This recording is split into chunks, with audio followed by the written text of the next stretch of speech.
Izložbom Koraci Alfreda Pirija najavljen je festival italijanskog filma u Jugoslovenskoj kinoteci.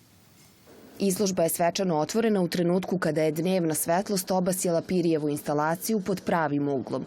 Čuveni niz ogledala odlikuje rad ovog italijanskog umetnika skoro 20 godina, a do sada je bio izlagan na mestima od izuzetnog simboličkog značaja širom Italije.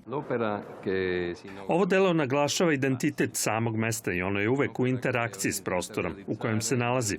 U kinoteci me najviše podsjeća na Piranezijeve tamnice sa stepenicama koje vode na različite strane. Takođe, posetioci mogu da čuju zvuk hodanja po zaleđenoj površini i lomljenje leda. Moja namera je bila da ukažem na to da ne možemo da postignemo promenu ukoliko pre toga ne dođe do uništenja.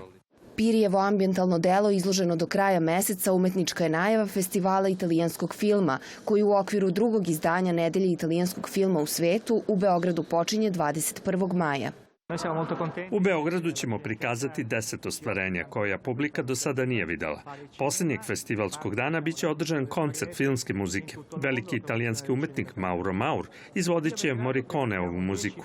Tokom manifestacije predstavit ćemo i scenografkinju Lučiju Nigri, koja će govoriti o svojoj profesiji, ali i o filmskoj industriji.